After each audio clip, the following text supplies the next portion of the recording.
Ya, ahlan wa sahlan Bapak Ibu sekalian di Majelis Terapi Quran. Ini adalah kajian bulanan kita ya, yang membahas tentang terapi Quran, yang selalu membahas permasalahan kehidupan dalam dua aspek.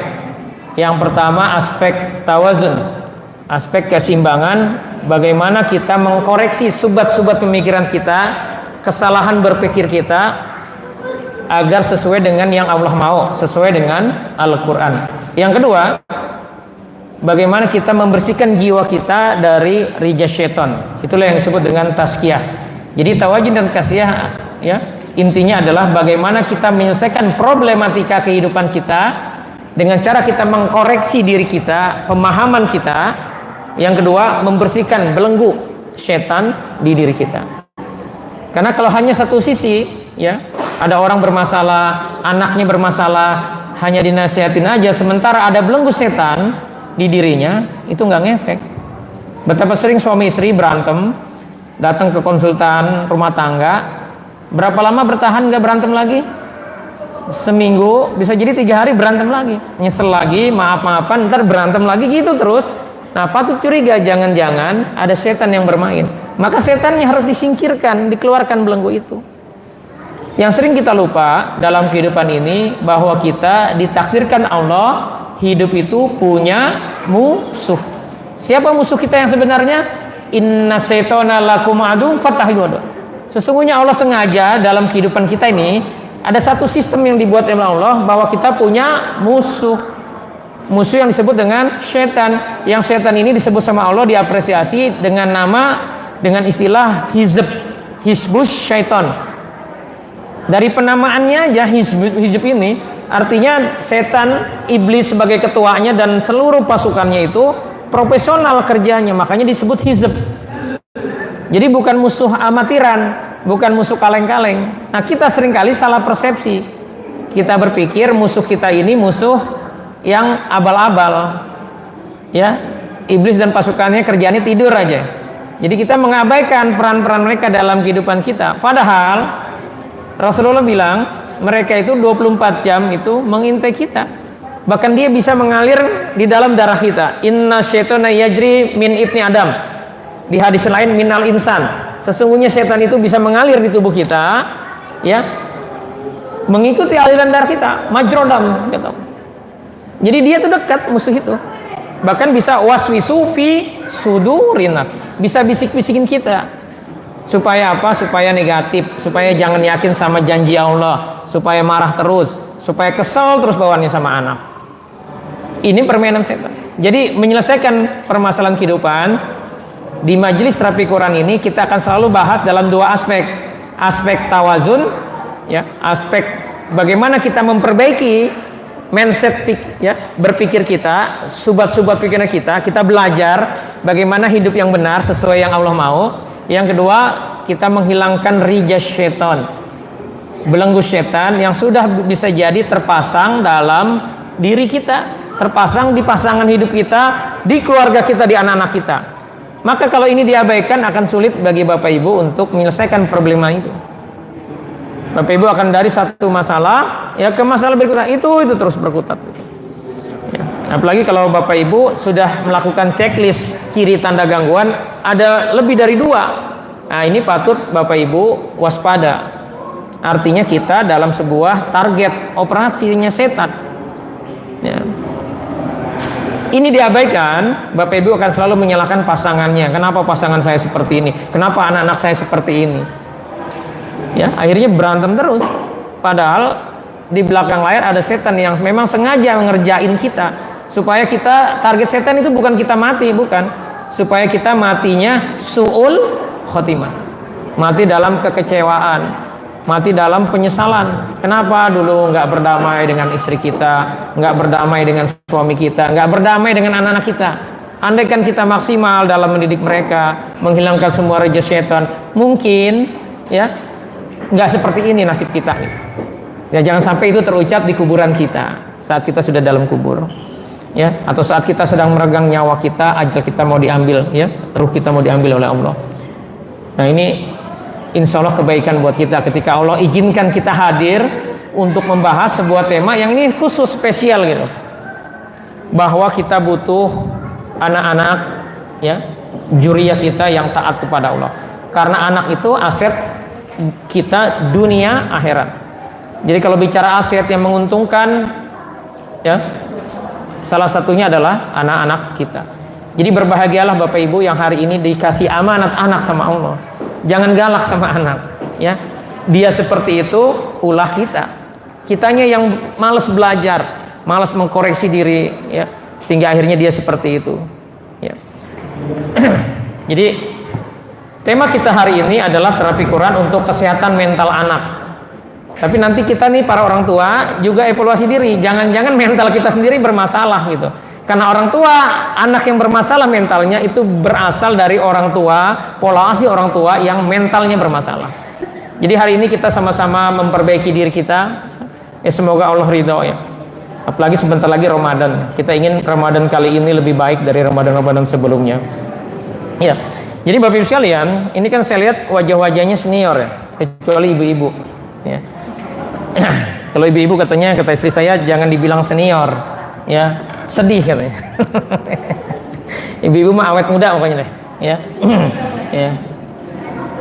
Jadi, ya, ini wajah-wajahnya kan sudah senior nih. Artinya kita butuh peduli, butuh legacy, butuh meninggalkan warisan kepada anak-anak kita apa? Ilmu yang bermanfaat supaya dia bisa maksimal sepeninggal kita. Maksimal dalam ketaatan kepada Allah sehingga dia bisa menjadi aset kita saat kita sudah dikubur. Ya. Jadi penting bagi kita memikirkan hal ini. Ya. Kenapa? Ya. Karena Allah sendiri sudah berpesan, sudah wanti-wanti kita di surat yang tadi dibacakan Qori, surat An-Nisa ayat 9. Ya. Allah memberi peringatan kepada para orang tua, ya. A'udzubillahi minasyaitonirrajim. Bismillahirrahmanirrahim. Wala yahsal ladzina law taraku min khalfihim dzurriyyatan di'afa khaufu 'alaihim falyattaqullaha wal yaqulu qaulan syadida. Dan hendaklah takut kepada Allah, ya, orang-orang yang seandainya meninggalkan di belakang mereka anak-anak yang lemah. Para ulama menafsirkan ini ada 3 lemahnya. Pertama, lemah di sisi finansial, ekonomi. Jangan sampai kita meninggalkan anak-anak yang lemah di sisi ekonomi. Makanya warisan itu perlu, warisan harta, ya. Dan nggak boleh warisan itu semuanya diwakafkan. Maksimal berapa? 1/3. Karena sisanya untuk bekal hidup anak-anak kita di masa berikutnya gitu. Yang kedua, para ulama menafsirkan ini lemah secara akidah. Jangan sampai kita meninggalkan anak-anak yang nggak yakin sama Allah. Dari mana kita tahu anak kita nggak yakin sama Allah? Lihat ketaatan, maka hidup kita akan diurus sama Allah. Karena dalam hidup ini, Bapak Ibu sekalian, tidak ada yang kebetulan. Saat kita dilepas sama Allah, ya, ruh kita dikirim ke dunia ini, maka sudah ditentukan 4 perkara. Salah satunya apa? Rezekinya. Batas waktu kita sudah ditentukan, tapi yang paling penting yang kita harus pahami, rezeki kita sudah ditentukan. Bapak Ibu nggak bakal bisa rezekinya 10 kalau takdirnya 7 atau takdirnya 5. Dan Bapak Ibu, ya, sebagaimana Abdurrahman bin Auf menolak kekayaan, pengennya miskin. Kalau memang takdirnya kaya, ya. Dan itu bukan apa namanya, bukan sebuah kebanggaan gitu. Yang menjadi kebanggaan kita adalah ketika kita bisa bersabar dalam ketaatan kepada Allah. Bisa bersabar untuk tidak maksiat kepada Allah dan bisa ridho, ya, sabar, maksudnya ridho dengan takdir hidup kita. Walaupun kita kalah keren dengan tetangga kita bersabar, kita maksimal. Karena kata Nabi Khidir, wa kana abuhuma sholihan. Karena ayah dari 2 orang anak yatim ini orang soleh.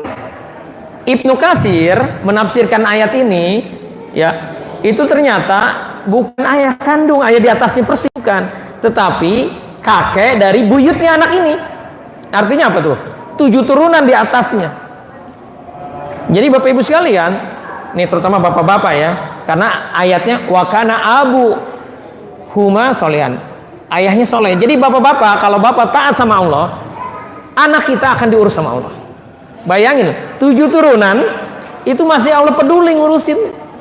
Jadi ketakwaan kita itu efeknya Masya Allah dahsyat sekali. Jangan diremehkan. Tapi memang jadi sulit kita untuk taat sama Allah kalau belenggu itu, setan dari golongan jin itu begitu kuat di tubuh kita. Bapak terbelenggu dengan jin leluhur, jin nasab dari amal-amal Bapak, termasuk kalau Bapak disihir. Apalagi sihirnya rumah tangga, ini jadi masalah terus. Seolah-olah ketakwaan itu nggak keren. Kita berkutat sama masalah kehidupan kita terus aja. Nah ini hari ini ya, mudah-mudahan Allah izinkan kita untuk bisa membongkar itu dan menghilangkannya dari keluarga kita. Jadi balik lagi, Allah sudah wanti-wanti kalau punya anak ya, pastikan anak kita itu tidak lemah. Lemah secara ekonomi, finansialnya tidak lemah, akidahnya tidak lemah, mentalnya, jiwanya tidak lemah.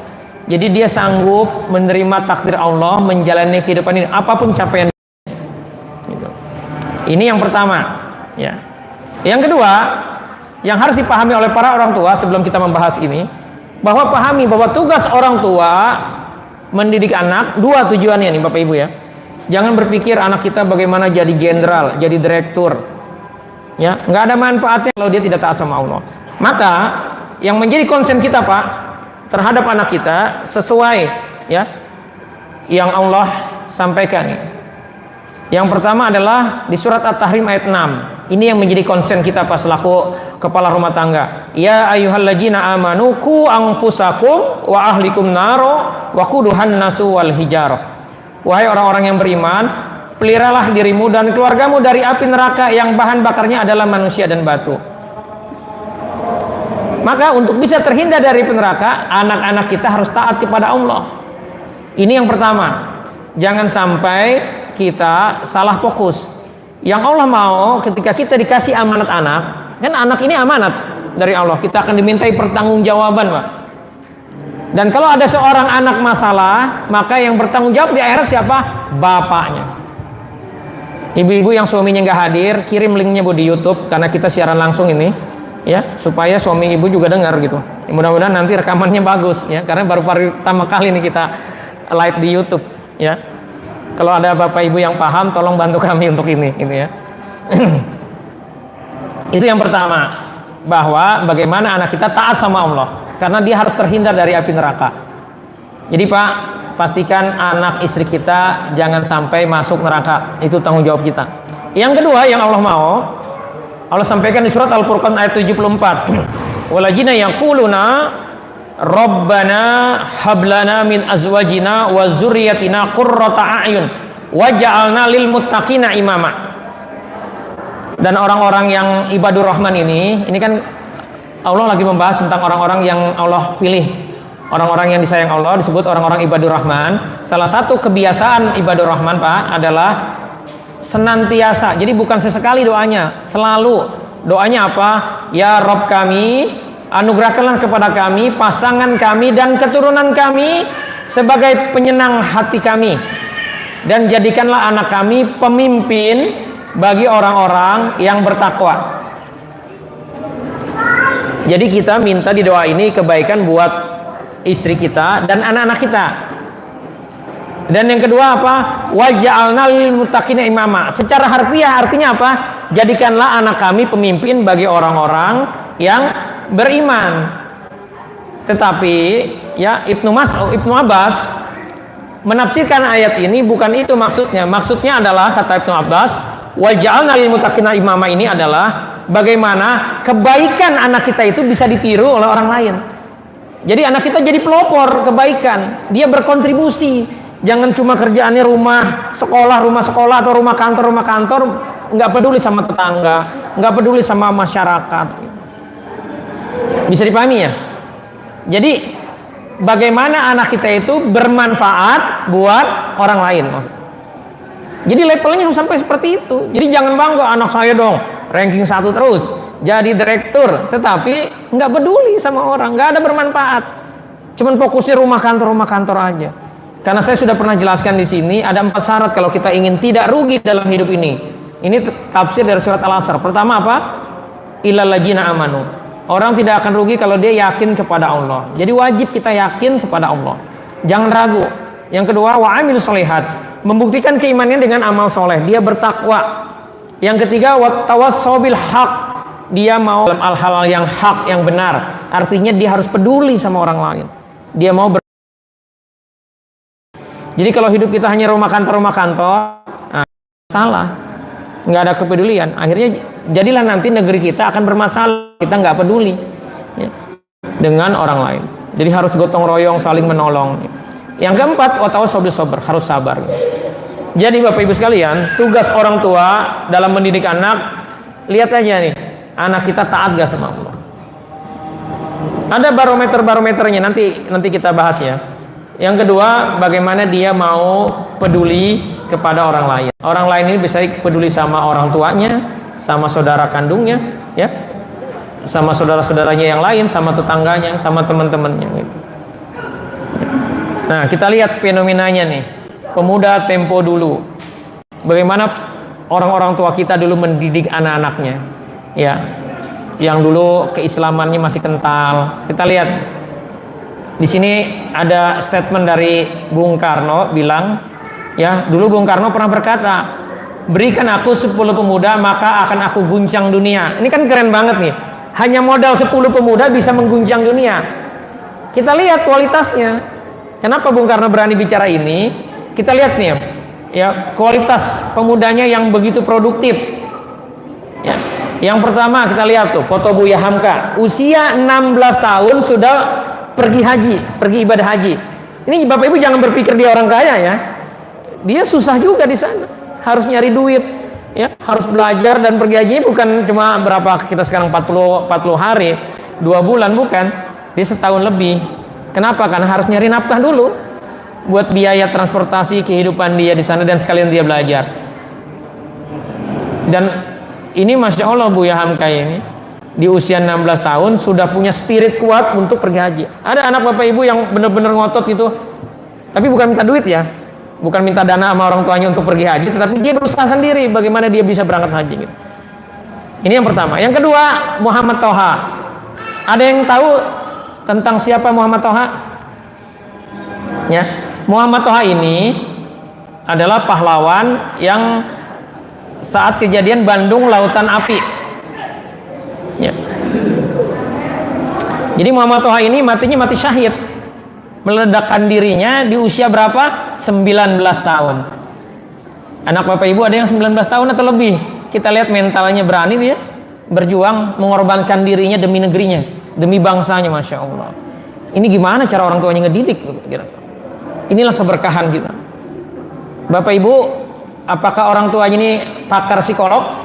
Orang tua mereka nih, orang tuanya Buya Hamka, orang tuanya Muhammad Toha, apakah dia lulusan S2 universitas ternama di dunia?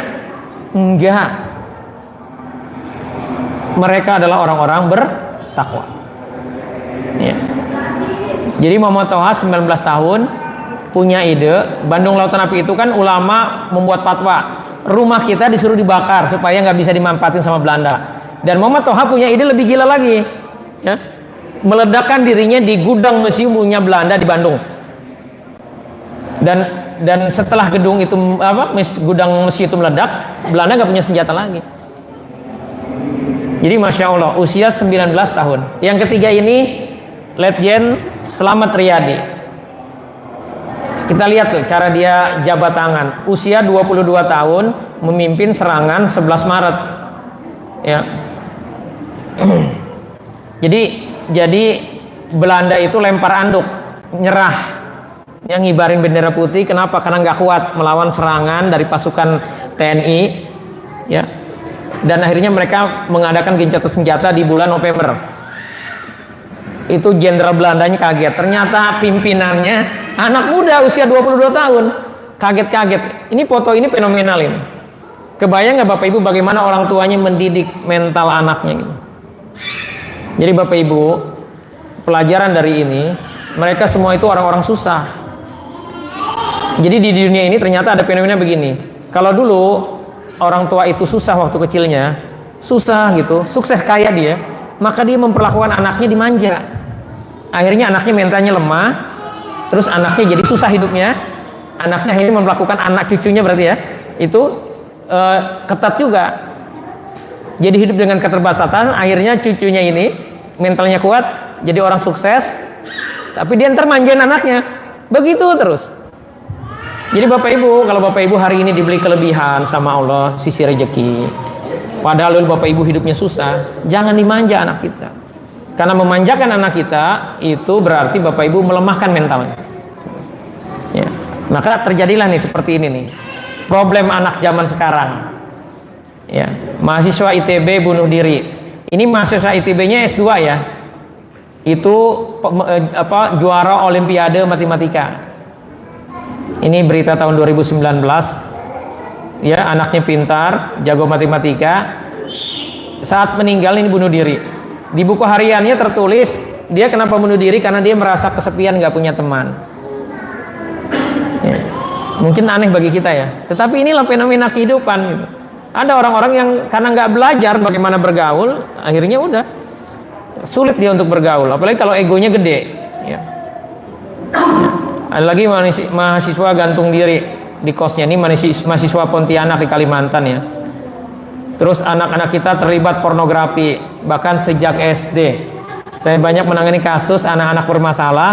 Saya pasti tanya nih, baik yang laki-laki maupun perempuan ya, itu rata-rata pernah lihat video porno di usia SD. Terus terlibat narkoba, tawuran. Ini kan fenomena anak sekarang. Siapa orang tuanya? Kita. Ya. Jadi ada penurunan kualitas anak-anak zaman sekarang karena kenapa? Kita mendidiknya bisa jadi belum sesuai dengan yang Allah mau gitu. Ya. Nah, kita lihat sekarang nih. Ini jadi rapot ya buat Bapak Ibu terhadap anak-anaknya. Ada gak ini di tubuh ya, di diri anak-anak kita karakternya? Ini ada 13 tanda mental seseorang itu lemah. Evaluasi juga di diri Bapak Ibu ya. Yang pertama, suka mengeluh. Kita lihat anak kita, hujan aja ngeluh nggak dia? Kalau orang suka mengeluh, hujan aja jadi keluhan. Ya hujan, gimana dong nih? Ya, masalah sepele aja, ya langsung cemas.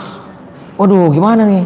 Nah, kita kalau model seperti itu suka mengeluh, ya ini akan melemahkan jiwa kita sendiri. Dan ini adalah proses pembiasaan.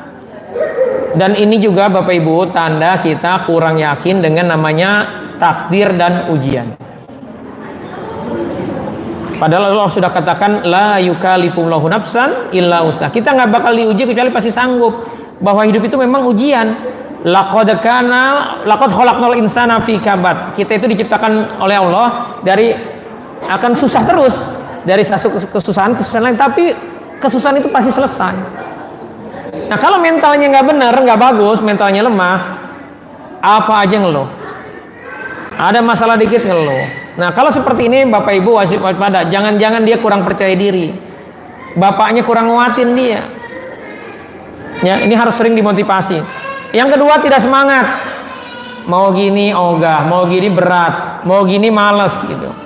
Ini hati-hati. Ya, apalagi kalau anak kita sudah mager.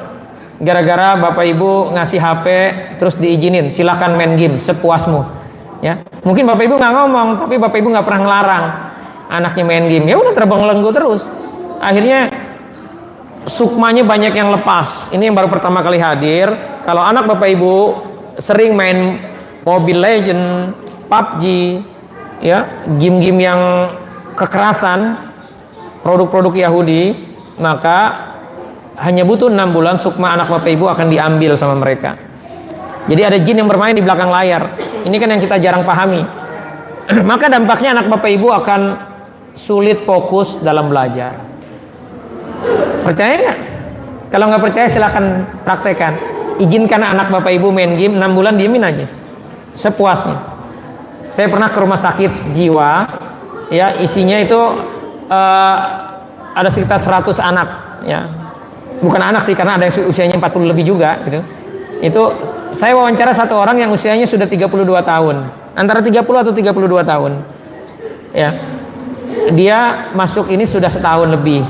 Kenapa dia masuk? Karena dia 2 hari main Mobile Legend, akhirnya pingsan, nggak sadarkan diri, ya dibawa orang tuanya, sadar-sadar sudah di rumah sakit. Setelah itu dia jadi ngaco katanya, dimasukinlah ke rumah sakit jiwa itu. Ya. Nah sebelumnya dia rutin main, jadi terbalik hidupnya. Saya tanya kenapa mainnya kok selalu malam sih kalau Mobile Legend? Karena kalau siang nggak ada yang main kata dia. Kebanyakan main gitu malam yang online. Jadi dia mainnya berbareng-bareng sama teman-temannya gitu. Ya. Jadi hati-hati Bapak Ibu. Ya ini bukan halu ya, ini real. Faktanya banyak sekali korban-korban dari game online. Ya.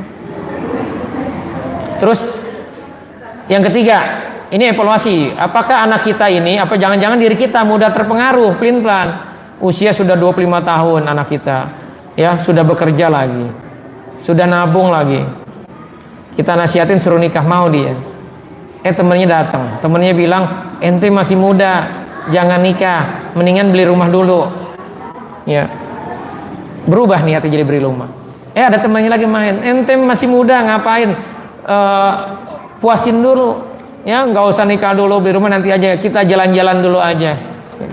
Berubah lagi niatnya. Ini pelin-pelan berarti kalau ada anaknya seperti ini. Ya. Penting mana Bapak Ibu? Nikah dulu, punya rumah dulu, apa jalan-jalan dulu? Kalau sudah 25 tahun harus nikah dulu. Nanti jalan-jalannya bareng istri. Beli rumahnya nanti kalau sudah nikah pasti dikayakan sama Allah, pasti mampu. Ya Pak ya. Dulu Bapak belum nikah kan juga nggak punya apa-apa. Begitu nikah kan Allah kayakan. Ya. Nah ini banyak yang nggak percaya ini. Ya. Jadi kita evaluasi, kita orangnya mudah terpengaruh nggak, pelin-pelan nggak? Selalu ya kalau menentukan skala prioritas mana yang paling bermanfaat buat akhirat kita. Berikutnya, ya, yang keempat kurang percaya diri. Nah anak-anak yang kurang percaya diri ini bisa jadi waktu kecilnya sering dibully, bisa sama orang tuanya, sama temennya, terus Bapak Ibu kurang tanggap dengan permasalahannya. Anak-anak kurang percaya diri Pak rata-rata karena jarang ngobrol sama bapaknya. Jadi bapaklah yang bisa menguatkan Pak. Lisan kita itu Pak, lisan seorang ayah itu ditakdirkan Allah bisa menancap, menggerakkan jiwa anak kita. Ibunya walaupun ibunya ngomong banyak, mohon maaf takdirnya nggak terlalu kuat. Tapi bapak-bapak ngomong sedikit aja, anak-anak langsung dengar, itu memang fitrahnya dari Allah begitu. Makanya dialog di Quran itu ya terkait akidah apalagi itu bapak, ayah dengan anak, bukan ibu dengan anaknya. Jadi PR buat bapak. Lihat evaluasi anak kita ada gak 13 ciri ini gitu. Ya. Ada 2 aja ini patut bapak evaluasi. Ya. Yang kelima suka mencari perhatian. Narsis. Anak-anak yang bermasalah ya. Itu ternyata karena dia minta perhatian dari orang tuanya. Jadi penting bagi kita memang punya waktu untuk ngobrol. Kalau Bapak punya 3 anak, jangan jalannya bareng-bareng terus. Pilih Pak. Kita lihat nih anak kita dari 13 ini ada gak? Anak pertama PR-nya apa nih? Oh dia anaknya baik, pinter. Tetapi kalau adiknya bikin salah, misalkan ini anak pertama ya, adiknya bikin salah, maafinnya lama, ngungkit-ngungkit terus. Nah ini berarti PR-nya kan jelas tuh. Dia pemarah, dia menyimpan dendam, ya lama maafin. Nah, maka ngobrol lah saat jalan berdua ngobrol, ya untuk bagaimana ceritakan kisah-kisah orang yang pemaaf, apa manfaatnya pemaaf, ya keutamaannya memaafkan. Bisa dipahami ya Bapak Ibu ya. Nanti anak kedua lihat lagi apa PR-nya. Anak itu Pak terbuka jiwanya saat makan. Yang kedua saat jalan bareng berdua, terbuka jiwanya dia. Yang ketiga saat dia sakit. Tapi jangan nunggu anak kita sakit baru kita ngobrol. Ajak anak kita jalan-jalan, traktir makan apa yang dia suka. Suka mie ayam, suka durian, kita traktir dia. Kasih kebaikan dulu supaya jiwanya terbuka, baru diajak ngobrol, diskusi. Ini harus disediakan waktunya Pak. Ya. Nah kalau Bapak selama ini misalkan belum akrab dengan anak kita, maka obrolannya jangan langsung menyerang mereka, nyerang anak-anak kita, tetapi minta maaf dulu, bikin hatinya nyaman dulu, ya bersabar aja Pak, karena segala sesuatu itu butuh proses. Ya. Berikutnya, ya. Yang keenam emosional, mudah kecewa, tersinggung atau marah. Nah kita orang tua begini nggak nih? Anak kita bikin salah, marah, tapi nggak pernah ngajarin. Taunya marah aja, merasa kalau udah marah berarti wibawa gitu. Ya. Padahal begitu kita omelin, ibu-ibu, bapak-bapak, coba ingat waktu masih kecil, orang tua kita marah-marah, udah selesai marah disuruh ke kamar, di kamar mikirin gitu ucapan orang tua kita? Enggak. Ya. Yang ada apa? Kita kesel aja diomelin gitu kan. Ya. Nah, kita evaluasi nih sebagai orang tua, emosional nggak? Mudah kecewa nggak? Ya, mudah tersinggung nggak? Gampang marah nggak? Yang ketujuh, menyimpan dendam atau kesedihan. Bapak Ibu, ini penyebab yang seringkali tidak terangkat. Banyak orang tua galak sama anaknya. Ya, tadi pagi kan saya share dia di grup ya. Kisah ada seorang bapak, ya, ini suami istri bawa anaknya 17 tahun, 17 atau 18 tahun. Anaknya dibilang depresi. Nah, begitu saya gali pertemuan pertama, pertemuan kedua, saya lihat bapaknya begitu dominan. Hal sepele aja, buka botol aja mesti bapaknya yang buka ambil. Ketika anaknya saya suruh sholat tobat, bapaknya masuk ke kamar nyiapin sarungnya segala macam. Saya bilang jangan begini. Nih saya udah kegambar nih, akhirnya saya gali bapak ini, Pak, bapak punya kekecewaan nggak, menyimpan kesedihan nggak? Langsung matanya berkaca-kaca. Rupanya bapak ini kecewa dengan ayahnya. Kenapa? Karena dulu serba disetir, serba dipaksa. Termasuk kuliahnya bapak ini katanya dipaksa harus ngambil akuntansi, disuruh ayahnya, disuruh bapaknya dia, dan bapaknya itu keras, otoriter, galak, pemarah juga. Jadi dia menyimpan kecewaan. Udah meninggal, ya, itu disimpan sama dia tanpa dia sadari, maka dia begitu akhirnya sama anaknya jadi keras. Ibu-ibu juga ya evaluasi, ibu-ibu menyimpan gak kesedihan? Apa sih contoh menyimpan kesedihan? Peristiwanya sudah lama, tapi kalau cerita masih nangis. Ini ada yang unik nih. Sebulan 3 pekan lalu ya, ada suami istri datang, si muda 28 tahun. Jadi pasangan muda baru punya anak satu, usia sekitar 4 tahun. Suami cerita istrinya pemarah sekali, ya. Nah, kata kuncinya kalau kita pemarah berarti jiwa kita ini tegang. Apa penyebab jiwanya tegang? Ya, kalau nggak dia menyimpan dendam, menyimpan kesedihan. Saya tanya sama istrinya nih, yang kata suaminya pemarah, emang si ibu menyimpan kesedihan? Nah, dia nangis. Suaminya udah tahu juga istrinya menyimpan kesedihan. Dia nangis. Apa? Saya tanya kesedihannya. Karena tantenya 2018 meninggal kecelakaan pesawat. Tantenya pramugari. Ya. Dan kenapa kok tantenya meninggal sampai segitunya gitu? Oh, ternyata tantenya sebaya sama dia. Jadi teman akrab. Ya, teman akrab, dan begitu dia punya rencana mau jalan ke luar negeri, tapi keburu akhirnya tantenya kecelakaan meninggal gitu. Dan dia sedih sekali. Sedih sekali dia dengan itu. Kenapa saya bilang kok dia menyimpan kesedihan? Karena saat cerita nangis, bener-bener nangis seolah-olah baru kejadian gitu, nangis gitu.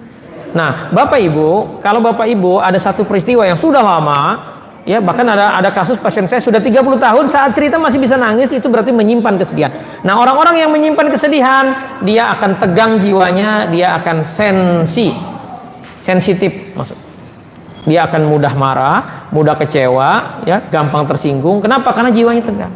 Nah, penting bagi Bapak Ibu evaluasi, adakah anak Bapak Ibu menyimpan kesedihan, menyimpan dendam? Jangan-jangan dendamnya sama kita sebagai ayahnya atau sama ibu.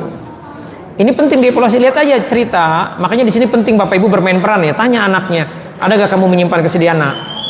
Misalkan Mbak Ibu melihat ini kayaknya dendam sama bapaknya nih, atau bapak melihat ini dendam sama ibunya. Nah, tugas kita lah menasihati, ya, merilis supaya kesedihan itu dia mau memaafkan, ya. Karena kalau dia bawa terus sampai misalkan anak gadis kita nih sampai dia nikah masih menyimpan kesedihan, maka dia akan galak sama suaminya, dia akan galak sama anaknya. Jadi modenya mode perang terus, mode siaga terus orang-orang yang menyimpan kesedihan dan menyimpan dendam ini. Ya. Yang kedelapan, ya, mudah cemas atau khawatir. Paham ya nih ya? Ya, dengar berita ini langsung, wah, gimana nih? Ya. Yang kesembilan, tidak mau mengakui kesalahan. Ini PR berat. Ini mental, ini tanda rusak jiwa kita ya. Kalau kita begini, tidak mau mengakui kesalahan. Maksudnya gini, ketika ada masalah pasti dia nyalahin ini gara-gara si A, gara-gara si B.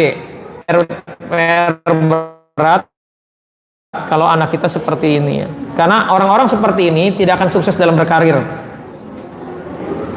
Karena orang di sekitarnya akan melihat nih orang tidak bertanggung jawab. Ya. Nah, Karena itu kalau ada anak seperti ini harus dikasih tahu tentang hakikat kehidupan ini, harus sering dipuji, ya, supaya dia paham bahwa konsekuensi dari perbuatan itu ada konsekuensi dari perbuatannya. Kalau bagus dia akan dapat manfaat, kebaikan, ya, apresiasi dari orang lain. Tapi kalau dia salah, dia juga harus menanggung akibatnya gitu. Ya. Jadi jelaskan tentang hukum sebab akibat di dunia ini. Ya. Jadi jangan sampai terbawa dewasa ya. Atau anak kita tidak tertulis di sini, ya, itu senang sekali gibah. Ibu-ibu hati-hati ya, karena surveinya kebanyakan ibu-ibu yang senang gosip, ya, digosok masing sip. Jadi maksudnya gini, orang-orang Pak dengan mental negatif itu kalau ngomong apa aja nggak ada hubungannya, tiba-tiba diceritain, si Fulan tuh masa begini, ya. Orang-orang seperti ini kesannya bagus itu kan, wah dia bisa mengevaluasi orang lain. Padahal Bapak Ibu jangan terlalu percaya dengan orang-orang yang sering jelekin orang lain. Karena nanti Bapak Ibu juga di tempat yang berbeda, tidak ada kita jadi objeknya gitu. Kenapa? Karena ini sudah penyakit hati, mental. Dan orang-orang seperti ini itu juga akan terhambat karirnya. Ya. Jadi Bapak Ibu ya paham ya. Ya kalau Bapak Ibu punya kebiasaan senang, ya kan kesannya bagus tuh. Ya. Semangat kita kalau bicara tentang kejelekan orang lain gitu. Padahal pertama ini adalah kezoliman. Bapak Ibu akan terhambat masuk surganya, bahkan bisa masuk neraka, bisa bangkrut kalau kita banyak gosipin, gibahin orang lain. Ya. Jadi kalau ada orang cerita tentang keburukannya, udah stop ya. Jangan-jangan dia sudah tobat, jangan-jangan tobatnya diterima sama Allah, kita masih gosipin, kita dapat dosa. Iya kalau kita rajin beribadah. Kalau kita malas juga, udah dosa dia ditimpahin ke kita gitu. Ya. Selanjutnya yang ke-10, suka menunda atau malas. Ini PR-nya ya buat orang tua adalah kalau kita seperti ini atau anak kita seperti ini karena dia tidak punya visi, tidak punya gairah ya dalam kehidupan. Dan ini bisa juga jadi ada jinnya. Orang-orang yang terbelenggu jin ini senang sekali ya, untuk menunda-nunda, untuk malas. Muter terus saja pikirannya. Mau ini nunda, mau ini berat. Ya. Yang ke-11, pesimis, mudah menyerah atau putus asa. Ya. Jadi selalu melihat sesuatu itu dari sisi negatif terus. Jadi skenario terburuk. Padahal ya coba aja dulu, apalagi kalau masih muda. Ini pentingnya Bapak memotivasi Pak. Kalau kita punya anak yang model seperti ini, pesimis, penting kita memotivasi gitu. Ya nanti detailnya kita bahas di slide pola asuh. Yang ke-12, ingin instan, kurang sabar. Jadi kalau anak kita ya mentalnya seperti ini ada salah pola asuh kita ya. Kita evaluasi, ada nggak anak kita seperti ini ya. Padahal sesuatu itu ada lead time, ada waktu proses. Nanam padi aja butuh berapa lama? Dulu 6 bulan, sekarang katanya 3 bulan. Jangan 1 bulan sudah wah gagal ini, kok belum panen gitu. Ya. Terus yang ke-13, mudah maksiat. Ini kita evaluasi di sisi ini. Ya. Nah, kenapa anak kita seperti itu? Karena yang pertama pola asuh kita. Nanti kita detailkan di sisi ini. Yang kedua karena lingkungan. Pastikan Bapak Ibu juga mengevaluasi lingkungan ya, karena saya tidak terlalu bahas ini. Terus pendidikan. Yang ketiga belenggu setan. Ini juga poin yang nanti akan saya detailkan ya. Belenggu kebanyakan jin leluhur. Tadi pagi saya share itu kisah seorang psikolog ya. Dia sering nangani permasalahan anak SMP, anak SMA, pokoknya permasalahan remaja. Tetapi dia kebingungan lempar anduk dengan permasalahan anaknya sendiri. Anaknya keras, dibilangin begini, ngelawan. Keras, ternyata permasalahannya karena ada jin leluhur di tubuh anaknya. Yang jin itu lebih tua, lebih gede dibanding jin yang di tubuh orang tuanya. Gitu. Nah ini kalau seperti ini nggak bisa memang kita pakai jurus apapun. Jurusnya adalah keluarin jinnya udah. Ya. Tapi ya kita akan masuk ke pola asuh, tapi sebelumnya kita evaluasi dulu ya selaku orang tua ini kematangan emosi kita. Kematangan emosi ini mempengaruhi kemampuan orang tua dalam mendidik anak. dalam mendidik kemandiriannya khususnya. Ya. Nih, ciri orang tua yang matang secara emosi. Yang pertama, menerima dirinya sendiri. Jadi jangan sampai Bapak Ibu udah dikasih amanat orang tua masih galau, ya, masih banyak ngeluh, ya, masih merasa kurang pede. Nah, ini masalah ini. Sering was-was, ketakutan terus, ya. Jadi belum bisa menerima dirinya. Apalagi kalau Bapak Ibu ini kan banyak kasus orang tua, ya, seusia Bapak Ibu ini orang tuanya kan sudah meninggal. Terus dia punya sobat pemikiran begini. Saya merasa tidak maksimal mendidik saat orang tua saya meninggal gitu. Ya. Udah bertahun-tahun orang tuanya meninggal masih aja sedih terhadap hal itu. Ini Bapak Ibu akan bermasalah di sisi ini. Belum menerima dirinya, merasa bersalah terus gitu. Padahal ini bagian dari kesombongan. Meninggal itu, ajal itu takdir Allah. Kita istighfari aja dan kita maksimalkan, ya, sedekah untuk orang tua kita kalau kita merasa bersalah dulu tidak maksimal dalam ketaatan, dalam bakti kepada orang tua. Yang kedua, ciri orang tua yang matang emosi, mampu mengelola diri dengan baik. Kesehatan, keluarga, keuangan, dan masa depan. Jadi gini Pak, Bapak ngajar anak Bapak supaya hidupnya tertata rapi, terkelola dengan baik. Tapi Bapak mohon maaf yang ngerokok di depan mereka, ngebul, ya. Minta mereka berpikir tentang masa depan, berpikir tentang supaya menjaga kesehatan, ya nggak integritas, ya. Jadi kita juga harus bisa mengelola diri kita dengan baik, ya. Semuanya kita juga tidak boros. Kalau kita pingin anak kita juga tidak boros, ya. Karena gini, pendidikan terbaik adalah apa? Suri teladan, ya, contoh. Terus orang tua yang matang secara emosi itu yang ketiga, menjadi role model anak dalam kemandirian dan kesuksesan. Terus memiliki visi yang jelas dalam mendidik anak. Ini pastikan kita sudah punya, pengen apa tadi? Apa Pak visinya Pak? Kita selaku orang tua? Apa tadi? Ini Pak. Bagaimana anak kita taat kepada Allah, yakin dengan janji Allah, ya, kita nggak ada dia tetap sholatnya berjamaah, ya, dia tetap melaksanakan sholat. Yang kedua, dia peduli dengan orang lain, dia mau berkontribusi, mau bermanfaat dengan orang lain. Selanjutnya, yang kelima, menerapkan pola asuh positif. Nah, ini pentingnya belajar, ya. Bapak Ibu, orang tua dulu zaman dulu itu nggak perlu belajar, tapi dia keyakinan sama Allahnya kuat. Dan ujiannya nggak seperti orang tua zaman sekarang. Ada internet, ada YouTube, ada game online. Maka ilmunya juga harus dikuasai. Kalau kita nggak belajar, kita akan sulit bagaimana menerapkan pola asuh terbaik, ya. Jadi jangan berpikir orang tua dulu kita aja kebanyakan diemnya kita jadi sukses. Orang tua kita diem kelihatannya, tapi bisa jadi dia sering doain anaknya, dia nggak pernah marah sama anaknya, dia senang sedekah. Itu adalah alat-alat bagaimana kita mendidik anak kita dengan maksimal, gitu, ya.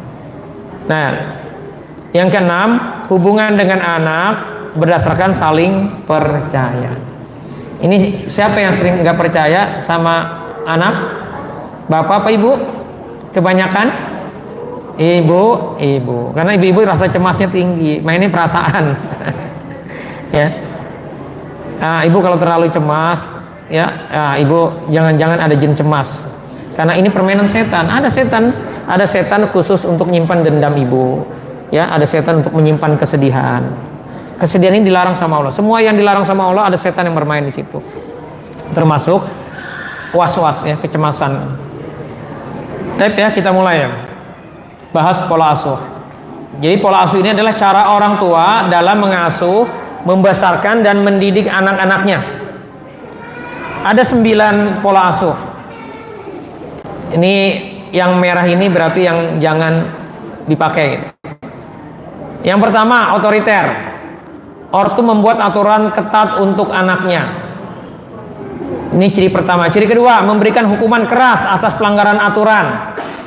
Ciri ketiga, kurang ramah pada anak, sedikit memberi penjelasan. Pokoknya otoriter, lakukan. Ya. Dampaknya apa? Anak kurang percaya diri, kurang terlampil, secara sosial. Kalau kita ya terlalu otoriter. Otoriter dibutuhkan di usia anak berapa? Anak 7 sampai 14 tahun Bapak Ibu harus tegas memang. Jangan suruh milih, nak, kamu mau belajar apa mau main. Enggak, jangan begitu kalau anak 7 sampai 14 tahun, Bapak Ibu harus tegas gitu ya. Oke, itu yang pertama. Yang kedua, perfeksionis. Mengharuskan anak sukses di segala bidang, terutama akademis. Jadi Bapak Ibu minder kalau anaknya ranking ke-37 dari 40 siswa. Bapak Ibu, ini ada kasus bagus ya. Orang tuanya kaget-kaget ya. Kenapa nih kasus anak keduanya? Anak keduanya menurut dia nggak sepinter anak pertamanya. Anak pertamanya akademisnya bagus ya. Waktu SMA aja sudah selesai 30 juz hafalan Qur'annya ya. Giliran anak keduanya menurut dia kurang. Tapi begitu orang tua ini hadir di acara apresiasi siswa, kan itu berbagai kategori. Ternyata anak keduanya ini itu maju dipanggil sebagai anak favorit di sekolahnya, di pesantrennya. Kenapa dia anak favorit? Kenapa? Karena dia senang nolong teman-temannya. Kalau teman-temannya minta tolong dia senang, terus anaknya ramah, kemana aja gaul gitu. Ini kan salah persepsi orang tuanya gitu. Sampai orang tuanya jadi nangis. Ya kenapa? Karena ternyata anaknya anak favorit, gaulnya pinter, ya. Karena bisa jadi kecerdasan anak kita bukan akademis. Bapak Ibu salah kalau anak bakal sukses kalau dia jago matematika, jago kimia, jago pelajaran-pelajaran akademis ya, fisika dan sebagainya gitu. Dia dengan tugasnya. Belajar kita dari Nabi Yakub terhadap anaknya siapa? Anaknya Nabi Yakub? Nabi Yusuf.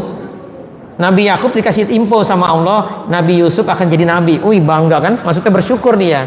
Tetapi ternyata ujiannya apa? Nabi Yusufnya hilang.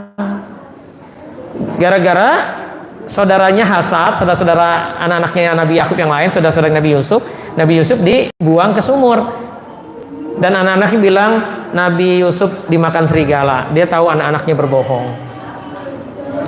Nabi Yakub berpikir katanya, kalau menurut kita nih bahasa kita, katanya mau jadi nabi, kok hilang?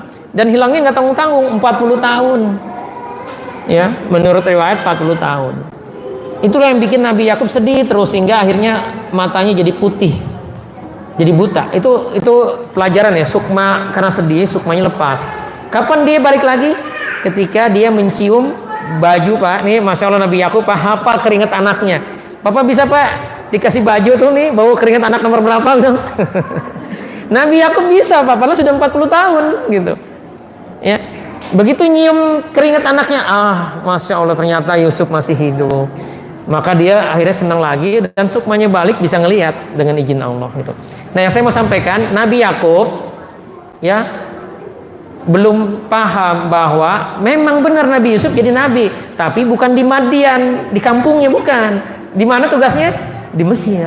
Nah, proses dari Madian sampai ke Mesir, caranya begitu takdirnya. Anak-anaknya hasad, Nabi Yusuf dicemplungin ke sumur, lalu dari sumur diambil sama saudagar, sama musafir, dijual ke di pasar jadi budak, diambil sama menteri ya, menteri keuangannya Mesir, dirawat jadi anak, kena fitnah istrinya menteri keuangan ini tersebut, masuk penjaranya lama sampai puluhan tahun ya. Sampai 10 tahun lebih masuk penjaranya. Tapi ujung-ujungnya apa takdirnya? Jadi menteri keuangan. Nabi Yusuf jadi nabi. Bisa dipahami ya Bapak Ibu ya. Jadi belum tentu anak kita itu akademis jagonya. Bisa jadi jago yang lain dia. Jangan-jangan dia pinter bicaranya, ya. Dia punya kecerdasan yang lain. Yang ketiga, pola asuh menuntut.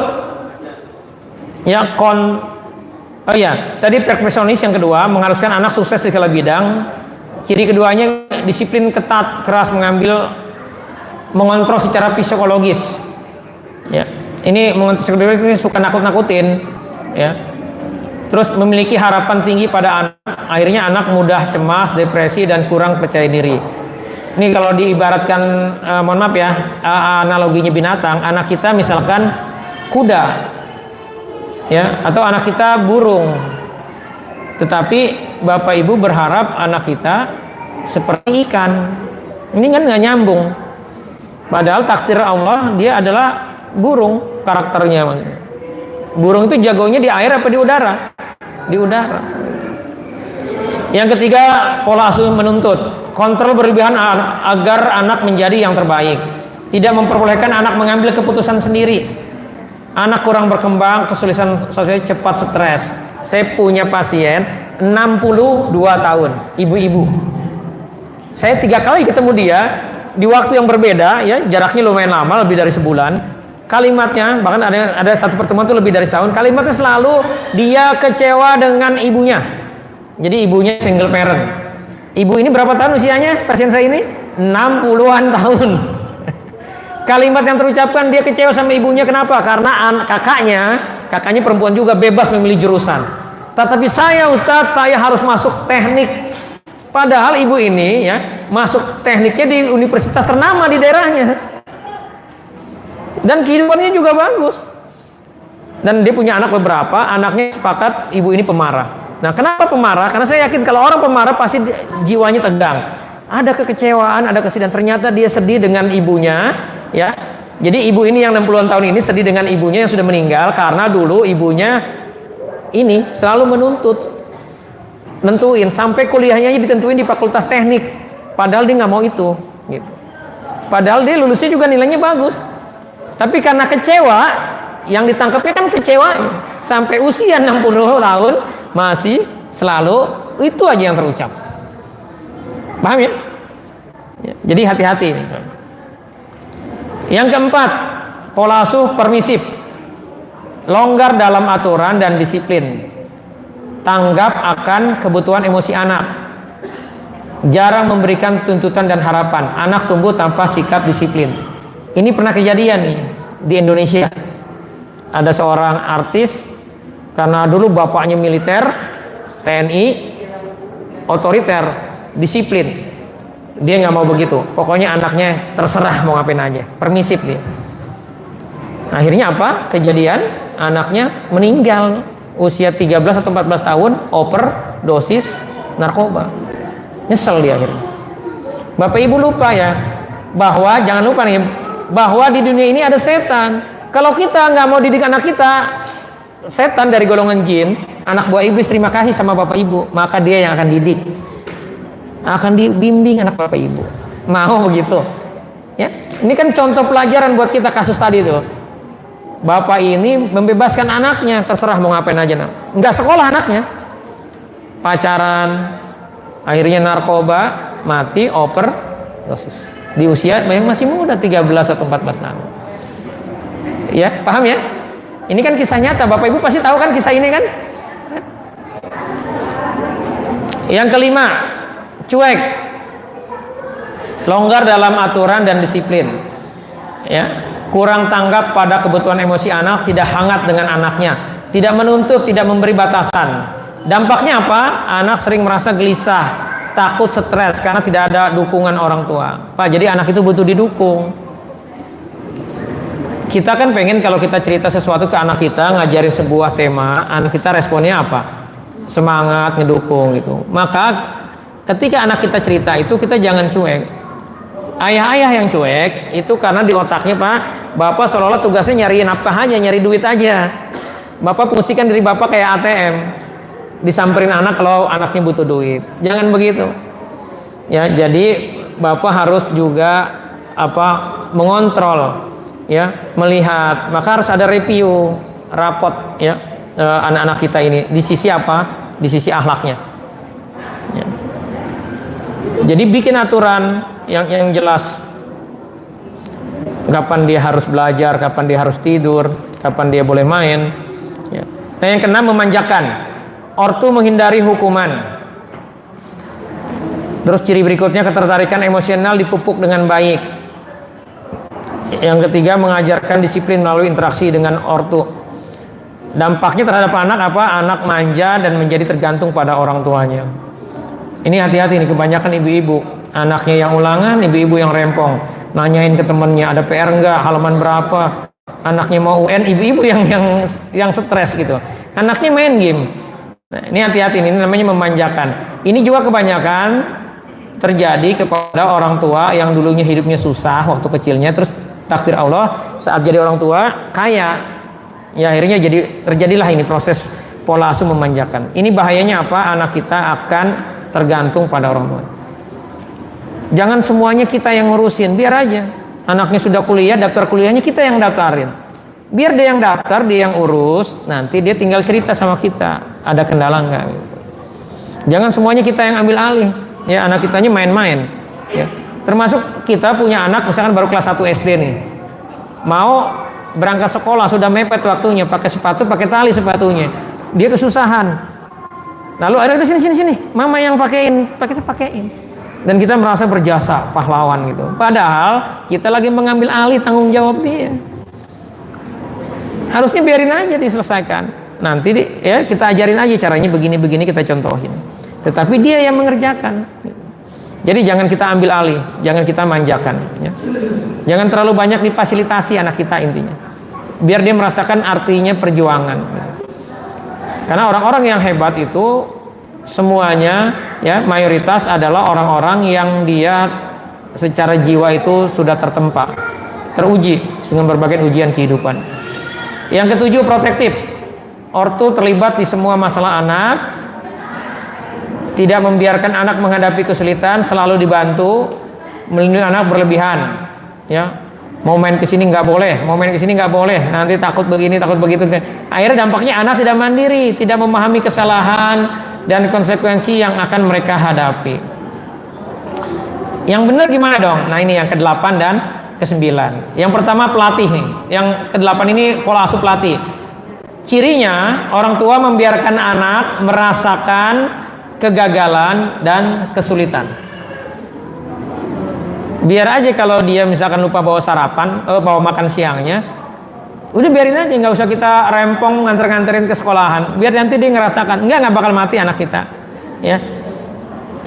Biarkan nanti dia tahu konsekuensinya. Oh iya, ternyata kalau saya tidak checklist dulu saat mau berangkat, nanti ada yang ketinggalan. Nah tinggal kita yang ngajarin. Nah kalau mau sekolah kamu checklist dulu semuanya, cek dulu satu persatu. Kalau perlu kamu bikin daftar checklistnya, ya.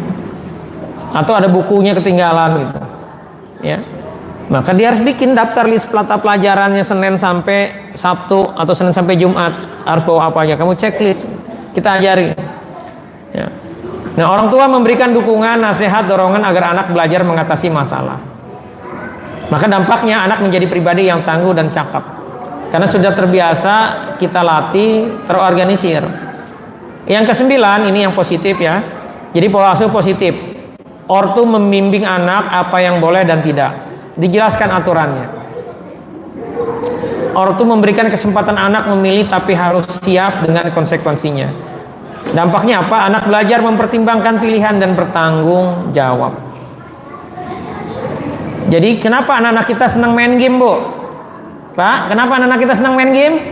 Karena dalam benak anak kita, game itu sesuatu yang menyenangkan, temennya main semua.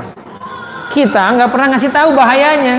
Maka tiba-tiba kita melarang dia main game, baru pulang kajian nih, kata ustadznya nggak boleh main game, kamu nggak boleh main game. Dianggapnya apa? Kata anak kita, sadis. Caranya gimana, Pak?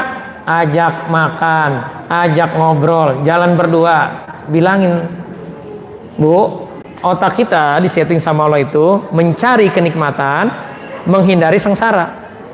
Maka caranya gimana supaya anak kita takut main game, nggak mau dia main game? Jelasin bahayanya. Kalau perlu ajak ke rumah sakit jiwa, ya, yang di situ banyak korban-korban game online. Tuh, nah, kalau kamu tetap main kayak begini hidupmu, biar dia tak paham. Udah Bapak Ibu nggak usah nasihatin, udah langsung, karena dia punya fitrah, ya, jiwanya, otaknya ini mencari apa? Kenikmatan, menghindari sengsara. Itulah kenapa Allah ceritakan di surat-surat Makkiyah itu surga neraka, supaya kita paham konsekuensinya. Nah anak kita nggak pernah dikasih tahu sama kita, tiba-tiba dilarang main game, berantem judulnya, ya Bapak Ibu paham, ya. Nah ini pentingnya kerjasama memang ayah dan ibu. Nih Pak, peran ayah, Pak. Peran ayah adalah man of vision. Artinya apa? Ngasih visi, Pak. Kemana nih? Nah, kamu hidup itu harus begini, begini, begini. Supaya apa? Begini, begini, begini. Jelasin semuanya. Dan selalu mengacu kepada apa? Kepada Al-Quran. Visi seorang muslim itu famang zuziha anin nar.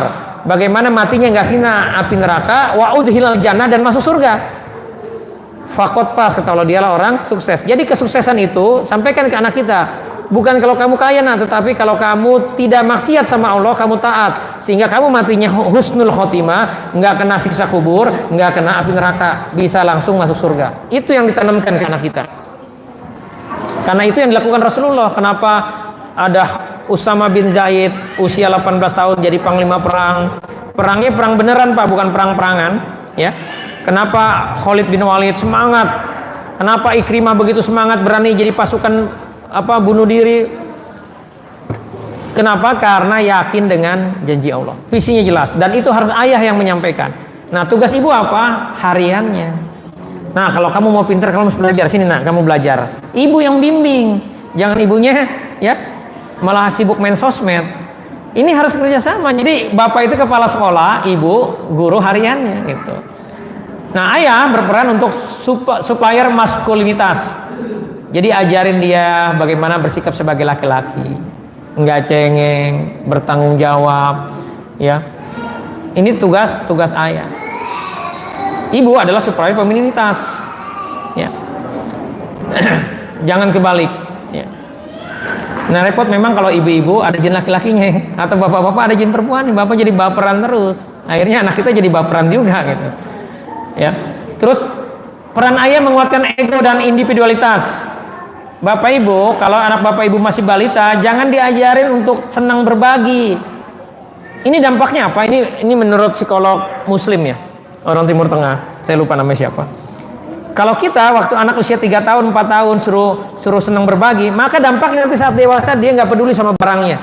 Punya barangnya hilang, dibiarin aja sama dia. Kurang merawat sama barangnya. Kenapa? Karena waktu kecil kita sudah paksa, waktu dia harusnya menguatkan ego dan individualitasnya, kita sudah menyuruh dia untuk berbagi. Nanti berbagi itu setelah balita. Nah, peran ibu menumbuhkan cinta dan sinergi. Bagaimana dia nanti lembut kalau punya anak laki-laki supaya dia nggak galak sama istrinya. Tugas ibu. Bagaimana, Pak? Ya, ibu juga bagaimana dia anak kita itu ya tidak galak nanti sama suaminya, nggak ketus. Ini Bapak Ibu evaluasi kalau anak kita dikit-dikit kalau marah ngambek, ketut, anak gadis ya maksudnya. Nah, ini Bapak Ibu harus waspada. Nanti dia akan begitu sama suaminya. Kalau anak kita seperti itu, suaminya nanti akan diam aja gitu? Enggak, akan marah. Akhirnya berantem terus. Akhirnya kita berharap pahala dari anak kitanya ribut terus rumah tangganya. Kira-kira nanti cucu kita kayak apa tuh? Kalau anak kita berkeluarga, ya, berumah tangganya berantem terus, nangis nanti kita, ya. Jadi penting dari sekarang mengevaluasi, ya, anak kita tipenya karakter negatifnya apa nih yang harus kita perbaiki. Terus peran ayah melatih logika dan nalar, ya, jadi logika itu harus dapat, ya, dan nalar itu dari ayah. Caranya gimana? Banyak cerita, Pak, kisah bagaimana kita bersikap. Kisah para nabi itu sangat bagus, ya, nabi dan para sahabat. Tadi bagaimana Khalid bin Walid kok tetap semangat, ya, padahal sudah dipecat jadi panglima perang, kok tetap semangat perangnya. Ini kan menumbuhkan keikhlasan. Bagaimana para sahabat itu Bilal tetap teguh dengan keimanannya. Jadi caranya ceritain aja kisah-kisah, itu akan membangun logika dan nalarnya, ya. Nah, ibu menanamkan hati dan rasa. Terus pendidikan iman dan akidah adalah tugas ayah, sementara ibu adalah akhlak dan nurani. Nah, ini penting juga, Pak, kita mengevaluasi. Ibu kan tugasnya mendidik akhlak nih dan nurani. Tetapi ibu-ibu yang kecewa dengan suaminya pasti galak sama anaknya. Kenapa? Karena stres sama perilaku suaminya. Jadi penting bagi kita, Pak, mengevaluasi diri. Kalau istri kita galak sama anak-anak kita, jangan-jangan dia lagi stres, Pak, sama perilaku kita. Jadi penting bagi bapak juga mengevaluasi, ya, emosi, kondisi hati dari istrinya, karena ini berpengaruh bagi cara dia nanti mendidik anak. Nah, bagaimana kalau kita selama ini salahnya banyak? Maka langkah awal, Pak, Bu, ya, perbaiki komunikasi. Minta maaf. Itu bahagia anak kita kalau kita mau minta maaf gitu. Ya. Nah, seringkali kita gagal dalam komunikasi. Kenapa kita gagal dalam komunikasi? Karena kita tetap memberi komentar dari pengalaman ortu sendiri. Anak cerita, mama, aku pengen begini, pengen bikin begini, gini. Kita langsung komentarin, jangan begitu, nah nanti begini. Langsung gimana itu respon anak kita? Merang kerut langsung. Ya, akhirnya dia nggak mau lagi cerita, karena nanti orang tuanya dianggapnya adalah yang paling kritikus utamanya, yang gagalin, ya. Niat dia, padahal dia datang ke kita itu udah semangat, akhirnya jadi lemah gara-gara kita. Terus tidak berusaha memahami sudut pandang lawan bicara. Bapak Ibu, anak kita itu pengalamannya banyak apa sedikit dibanding kita? Lebih sedikit. Pasti idenya banyak salahnya. Maka apa? Biarin aja dulu. Oh gitu ya, Nak? Oh ya gitu. Sampai dia nanya, kalau menurut ayah gimana? Menurut ibu gimana? Baru kita kasih jawaban. Kalau dia nggak minta komentar, dia cuma mau cerita aja. Oh keren, bagus. Nah, kalau kamu nanti butuh support, ayah support. Apa butuh bantuan supportmu? Bantuan supportnya. Sampai dia keluar kalimat, kalau menurut ayah, menurut ibu bagaimana? Baru kita komentar. Jangan kita seolah-olah motivator ulung. Ya, anak lagi cerita menyampaikan gagasannya, kita langsung sekat. Menurut bapak begini, gini. Akhirnya dia nanti jadi nggak merasa, oh iya, saya memang nggak cocok begini. Padahal biarin aja dicoba. Kalau salah kan biar dia nanti kan tahu dampaknya gitu. Selama dia tidak minta pendapat kita nggak usah kasih pendapat. Yang penting itu bukan kemaksiatan ya. Terus berikutnya kenapa gagal komunikasi? Karena kita tidak mendiagnosis sebelum memberi resep. Tadi kita pengennya kayak motivator aja. Kalau anak dapat kita, ya kita nggak utuh bicaranya, sudah kita potong lalu kita ngasih solusi. Jadi diagnosa dulu.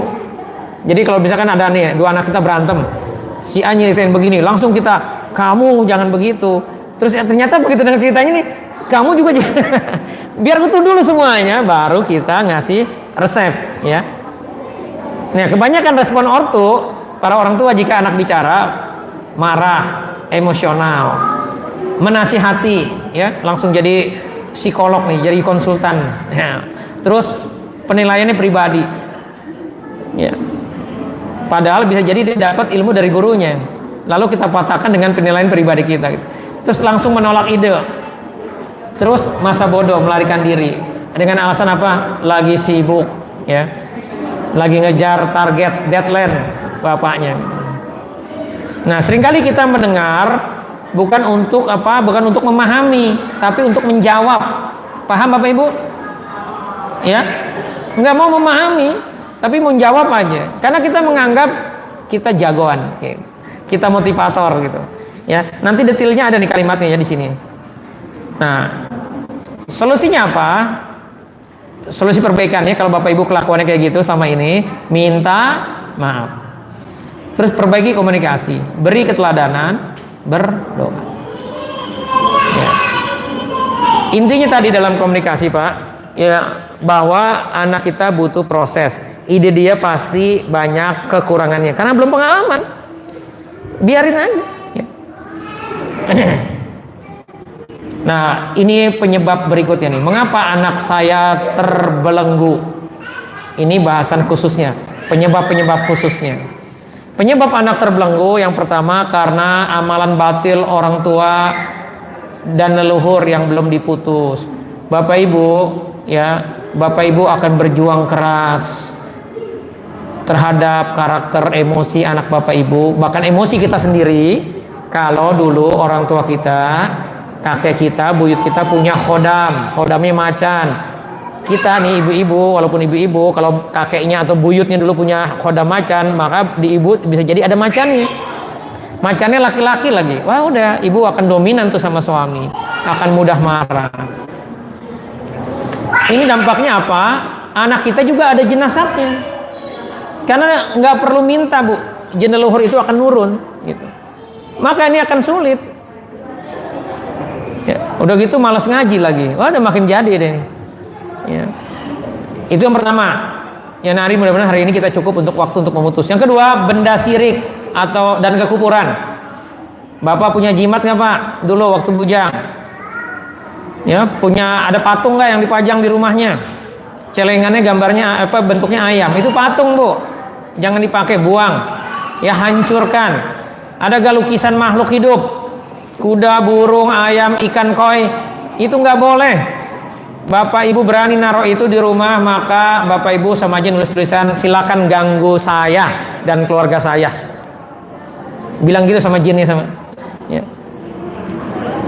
Terus anaknya senang Spiderman, dipajangin poster Spiderman, spraynya Spiderman. Nggak boleh Bapak Ibu. Ya, itu sama aja Bapak Ibu ngizinin jinnya silakan ganggu anak saya.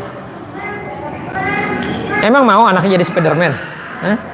Ini yang ngasih anaknya baju Batman, baju apa lagi? Winnie the Pooh, ya, apalagi Hello Kitty. Ya. Segera musnahkan ya pulang dari sini yang masih ada. Yang ketiga, game online. Ini yang merusak jiwa anak kita. Ya. Yang keempat, makanan haram dan tidak thayyib atau hobbits. Bapak Ibu nggak mau anaknya pemarah, tetapi dikasih makannya tepung-tepungan terus. Ya, minumannya minuman berkarbonat. Ya, darahnya jadi asam. Ya udah pemarah terus anak kita. Ya. Terus yang kelima, perkataan kasar atau sumpah serapah. Jadi hati-hati Bapak Ibu kalau Bapak Ibu pernah marah, dasar anak es, ya ngomong begitu, itu harus ditarik balik. Pertama istighfar dulu, ya Allah, saya mohon ampun atas ucapan kasar saya ke anak saya. Dan yang kedua, dan saya tarik balik kalimat itu. Kalau enggak Bapak Ibu tarik balik anak Bapak Ibu, seperti kasus yang tadi saya share di grup, 30 tahun belum kerja, pernah kerja nggak diperpanjang, pernah kerja bagus, dianya nggak betah. Itu kenapa? Karena kata bapaknya, ibunya pernah nyumpain anaknya dulu. Ucapan kita nih, ucapan orang tua ke anak pasti dijabah sama Allah. Maka yang harus kita lakukan sebagai orang tua apa? Jangan pernah marah sama anak kita. Kita marah, maka anak itu, kita marah sama anak kita nih Pak ya, maka anak itu kena ajab Allah. Allah akan marah sama anak itu. Kita berharap anak itu sukses jadi aset jariah kita dunia akhirat. Anak itu terbelenggu dengan kata-kata sumpah serapah kita dulu, yang kita bisa jadi udah lupa, udah seumur hidup dia. Jadi penting evaluasi ini. Tanya ya Bu sama suaminya, pernah gak Bapak Ibu ucapin kasar? Atau Ibu ingat-ingat doa sama Allah. Ya Bapak juga tanya sama istri, pernah gak kita nyumpain anak kita ya? Karena kalau itu pernah terjadi, harus ditarik balik, harus diputus supaya bebas anak kita dari belenggu itu. Ya. Jadi Bapak Ibu manfaatkan ya karunia dari Allah bahwa doa Bapak Ibu buat anak-anaknya pasti dikabulin oleh Allah. Manfaatkan itu. Ya. Dan terakhir ini doanya nih. Ini diapain doanya ya? Al-Ahqaf ayat 15. Ya, a'udzubillahi minasyaitonirrajim. Bismillahirrahmanirrahim. Rabbi auzi'ni an ashkura ni'mataka allati an'amta 'alayya wa 'ala walidayya wa an amala sholihan tardah wa aslihi fi dzurriyyati. Diulang-ulang nih. Wa aslih li fi dzurriyyati. Berilah kebaikan ya Allah kepadaku dan kepada anak cucuku. Inni tubtu ilaika wa inni minal muslimin. Ya Tuhanku, tunjukilah aku untuk mensyukuri nikmat-Mu yang telah Engkau berikan kepadaku dan kepada ibu bapakku, dan supaya aku dapat berbuat amal soleh yang Engkau ridhoi. Ini juga doa agar kita ketemu passion kita seperti apa ya. Berilah kebaikan kepadaku dan kebaikan kepada anak cucuku. Sesungguhnya aku bertaubat ya, sesungguhnya aku bertaubat kepadamu dan sesungguhnya aku termasuk orang-orang yang berserah gitu. Oleh shop mungkin ini ya sebagai pengantar materinya ya, semoga bermanfaat. Saya kembalikan ke pembawa acara. Assalamualaikum warahmatullahi wabarakatuh.